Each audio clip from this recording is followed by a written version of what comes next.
This time I want to start, so to say, at the end of the road, namely with the Gestalt prayer. And I would like you to repeat after me the Gestalt prayer, and then I would like some couples and to see what they can do with these sentences. Now the Gestalt prayer goes something like that.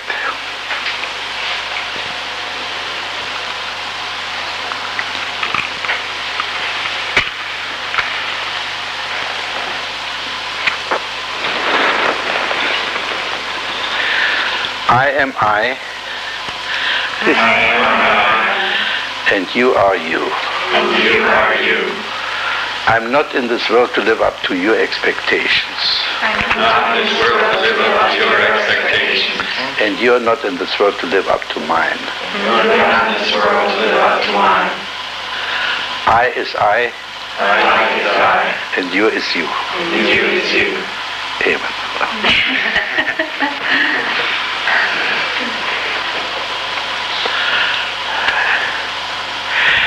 So, let's have some couples to see what they can do with this Gestalt prayer.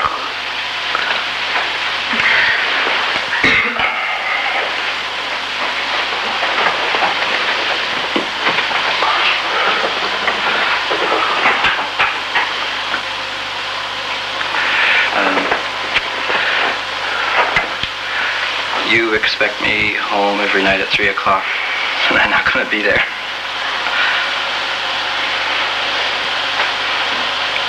I don't think I expect that.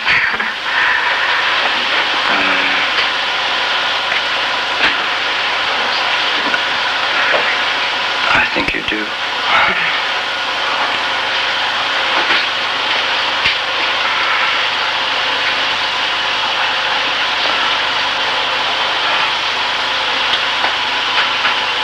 I like to feel I share with you a certain amount. I sometimes feel you're unwilling to share with me. I really am trying to be I, and perhaps I don't let you be you enough. And the more I try to be I, it doesn't seem to always be enough. It seems I have to be that much more. I never seem to catch up with myself.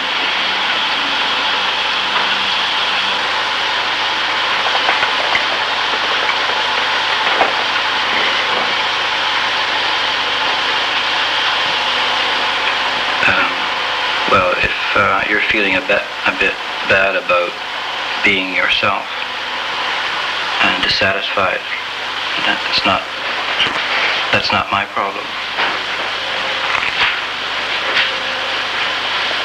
No.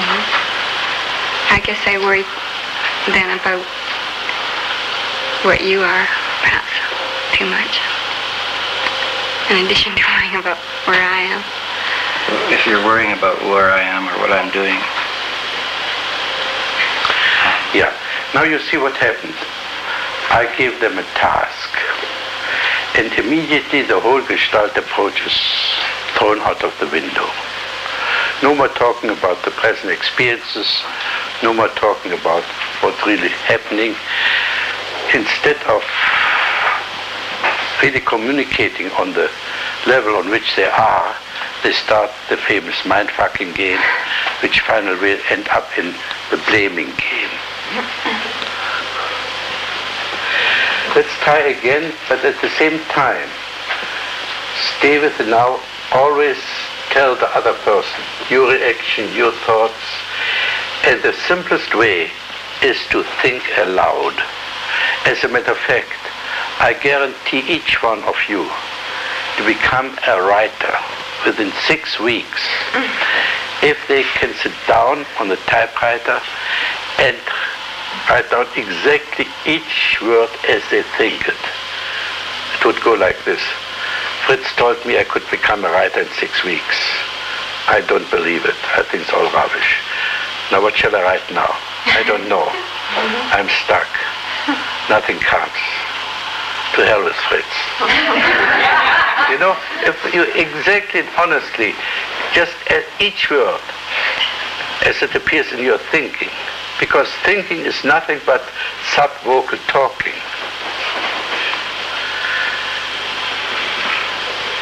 What we usually do in our so-called thinking is we rehearse, we try out, and let it go through a censor, and then let only those sentences out as they are required to manipulate the other person. See, we usually produce sentences to hypnotize the other person, to persuade, to deceive, to convince. Very seldom do we speak in order to express ourselves and bring ourselves forward. The result is that all those encounters between human beings usually are sterile. Usually either mind-fucking or manipulation. So try again on this basis, you see, on the basis of the expectation thing, and but at the same time, I experience now this, and so on. And don't rehearse, just bring out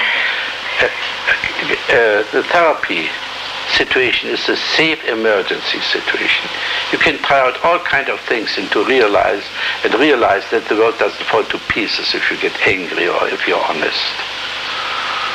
And then you go out into the world and you might get some more confidence to do a little bit more honest being in the world, and you see that people will appreciate honesty much more than you expect them to. Sure, many people will be offended and peeved, but those are mostly the people who are not worthwhile cultivating as friends. I see that you seem apprehensive and you're clutching at your fingers, like searching for something to say.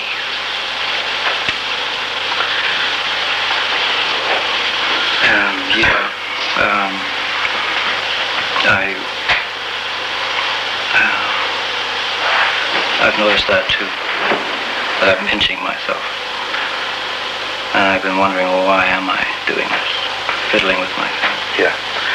Now, what a person does on the non-verbal level usually applies to that person which is implicit or explicitly in the thing. If he pinches himself, it means he wants to pinch her. We usually do to ourselves what we want to do to others. So pinch her. That was a gentle pinch.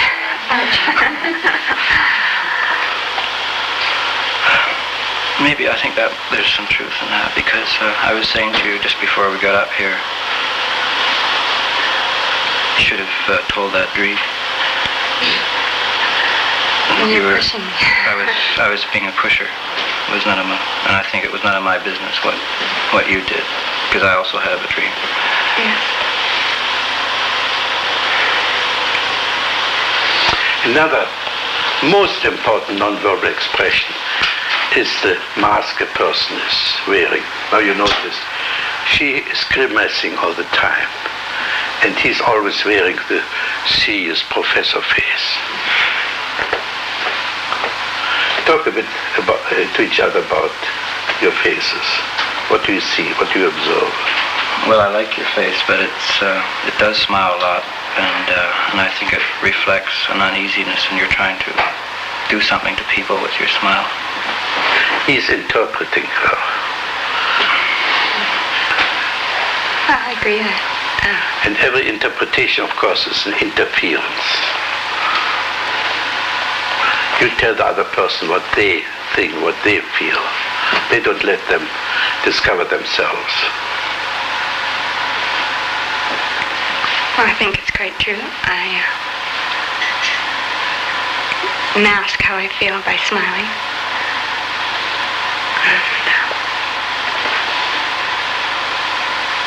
I don't like to hurt people, or maybe be too honest. Maybe that's... I find you look quite steadily and honestly, quite quizzical. How don't you like to hurt him? Tell them, I don't like to hurt you by so and so.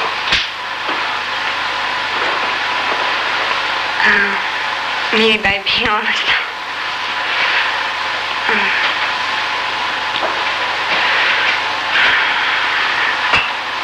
Showing that maybe I'm too dependent or wanting something that you're unwilling to give. You see, when she stops grimacing, she can be beautiful.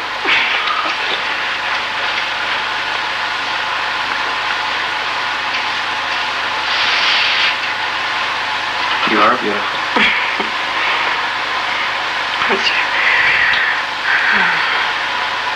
Stops the conversation.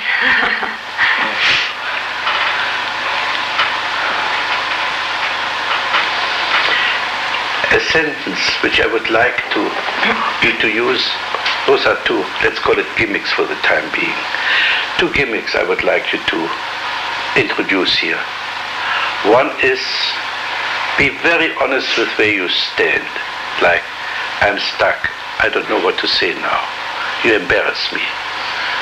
It's very simple if you're aware of yourself, then just to make that statement that immediately produces some kind of reaction communication. The other is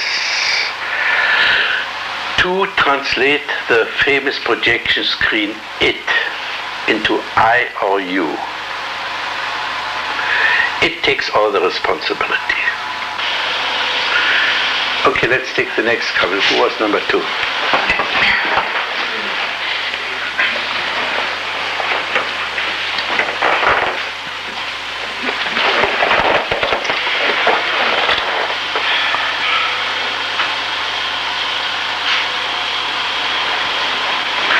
So start also with a Gestalt prayer and then see what you can do with it.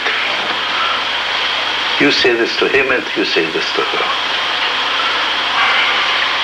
I expect you to work. You expect me to work.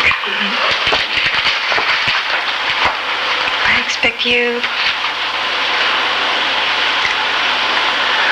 to be interested in my interest.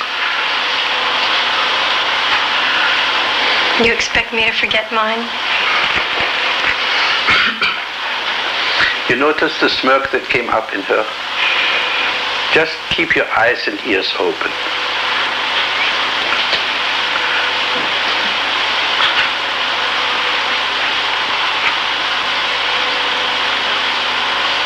I expect you to be interested in my interests.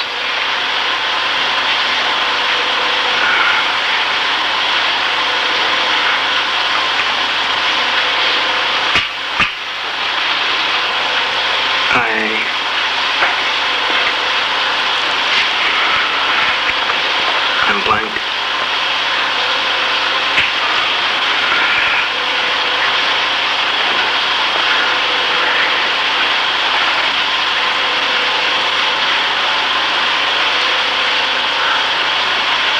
I expect you to communicate to me, but I don't expect myself to communicate to you right now. Exactly like that.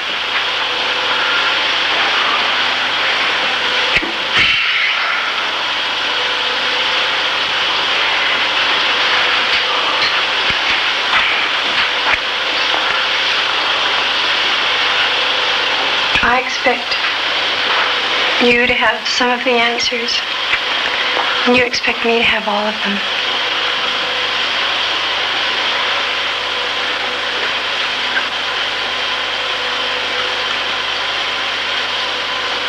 I expect you to have children. I expect you to be a good mother.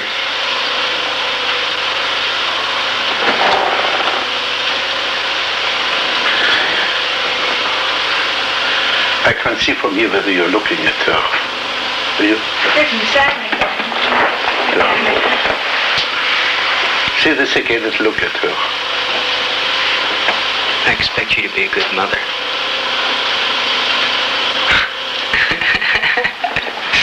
To me?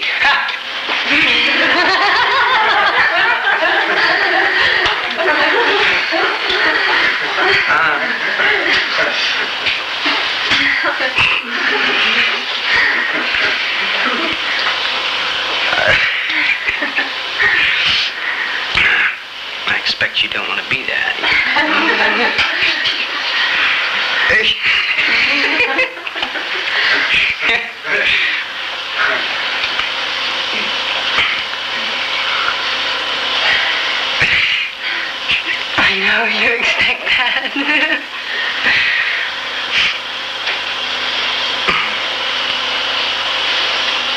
I expect you to give me a hell of a time in that respect. And I expect that until I stop wanting that. I expect your support in that respect. Now let's work a little bit on this. Put that mother you want, the wife mother, in that chair and talk to her.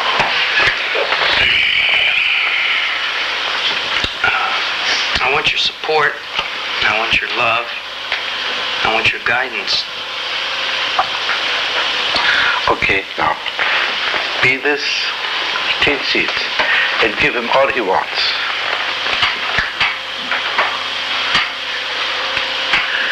Give him support, guidance, love, cuddling, the whole works.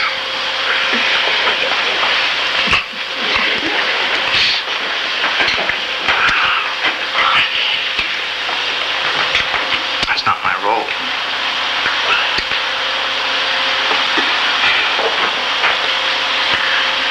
Say this to him. That's not my role. I'm not supposed to do that. Fake it.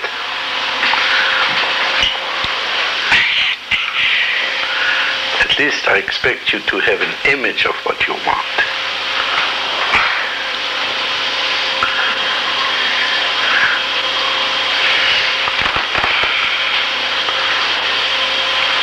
What is important is that many people still carry their parents with them and need a mother and so on, even sometimes if they are 50, 60, and they do this in order to maintain their status as a child. It's part of their reluctance to grow up.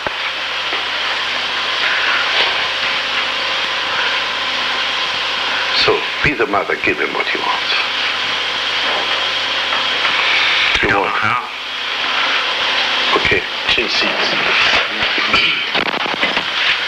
Tell the mother how. Tell that mother, wife, what you want.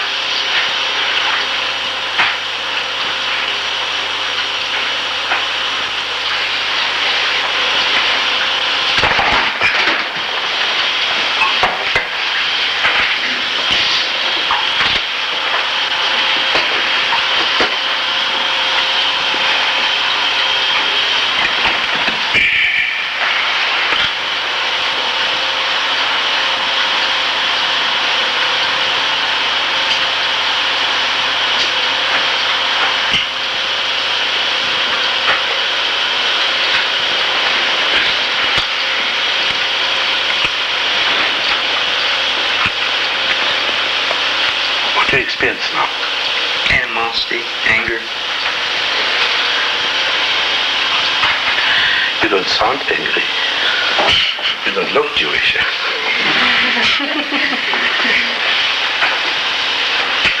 But say this to that mother. I'm angry at you.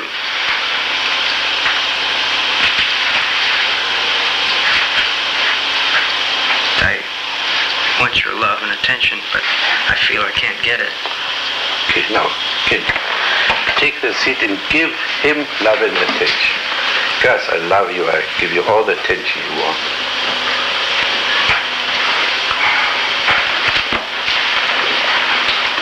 You know I love you, son, but you have to be a man. You can't do those things, and for those things you have to stand on your own feet. You have to be the man of the family.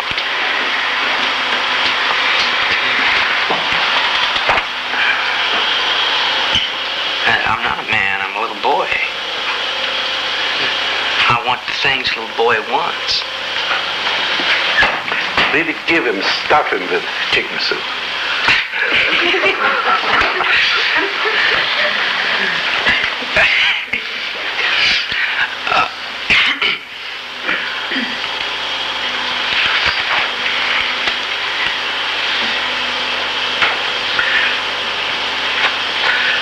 I can't put forth. Yeah. You're looking at me. What do you want from me now?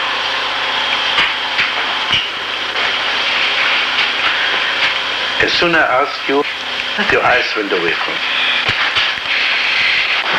What's going on? Are you into the camera? I'm aware that I'm just not seeing anything.